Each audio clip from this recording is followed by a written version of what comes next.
विपक्षी एकता को लेकर मैंने कई बार टीका टिप्पणी पहले भी की है। पहले तो आप ये समझिए कि नेताओं के साथ में बैठने से, चाय पीने से, डिनर करने से, खाना खाने से, पत्रकारों को संबोधित करने से कोई एकता होती नहीं है। 10 साल तक हमने वो काम किया है। सिर्फ लोगों के मिलने से एकता नहीं होगी।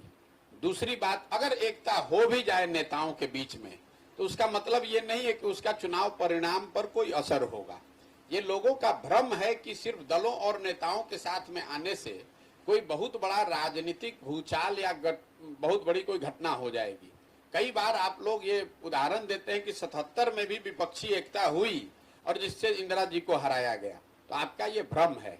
77 से पहले अगर इमरजेंसी लागू नहीं होता, अगर जेपी का आंदोलन नहीं होता, तो चाहे जितने दल एक साथ आ जाए उसका कोई असर होने वाला नहीं है। आपने फिर वही चीज देखी 1989 में, जब बीपी सिंह के नेतृत्व में सारे विपक्षी दल एक साथ हुए और उन्होंने कांग्रेस की सरकार को हराया। लेकिन दल बाद में एक हुए। पहले बोफोर्स मुद्दा था, भ्रष्टाचार मुद्दा था, उस पर पूरा देश का जनमानस उद्वेलित हुआ, वो साथ में आया। तब उसके पीछे अगर दल साथ में आ जाए, नीचे जमीन पर काम हो, तब उसका असर पड़ सकता है। तो जो विपक्षी एकता का प्रयास किया जा रहा है वो ठीक है, होना चाहिए, लोकतंत्र के लिए जरूरी है, लेकिन उसका चुनाव पर कितना परिणाम पड़ेगा ये इस पर निर्भर है कि जो एकता बनाने की कोशिश कर रहे हैं या जो उसके भागीदार लोग हैं वो किस मुद्दे पर जनता के पास जाते हैं। वो सिर्फ कौन चेहरा लेकर जाते हैं ये भी जरूरी नहीं है। कई बार पत्रकारों को ये भी आप लोग यही सवाल पूछते हैं कि इसका नेता कौन है। कई बार जब अगर आप सही आंदोलन करेंगे, सही कार्यक्रम लेकर जनता के बीच में जाएंगे तो चेहरा अपने आप निकल आएगा। 1977 में मोरारजी देसाई जी प्रधानमंत्री बने। ऐसा तो है नहीं कि 77 का चुनाव मोरारजी देसाई को पहले प्रधानमंत्री डिक्लेयर करके लड़ा गया। बीपी सिंह जी को भी कोई प्रधानमंत्री का फेस बनाकर डिक्लेयर करके नहीं लड़ा गया। ये आपको उदाहरण आते हैं। अच्छी एकता सिर्फ पार्टियों और नेताओं के साथ बैठने से नहीं, लेकिन अगर समाज के स्तर पर कोई मुद्दा जो जनमानस को उद्वेलित करे, उनके इमेजिनेशन को कैप्चर करे, उस मुद्दे को लेकर आप जाएंगे, तब इन पार्टियों की जो ताकत है, इनके जो कार्यकर्ता हैं, उसका कुछ असर हो सकता है।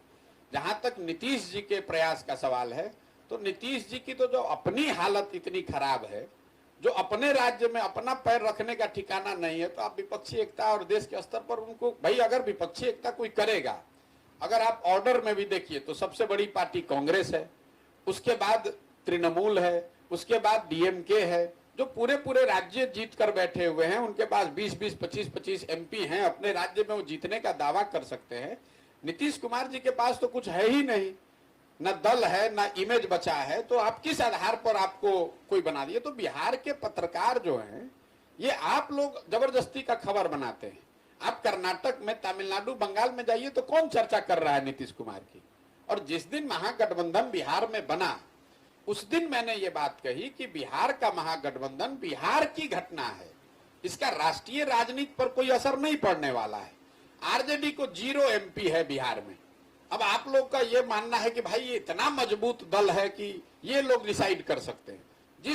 जिस दल के पास 0 एमपी है वो तय करेगा कि वो कौन देश चलाएगा, ऐसा संभव है।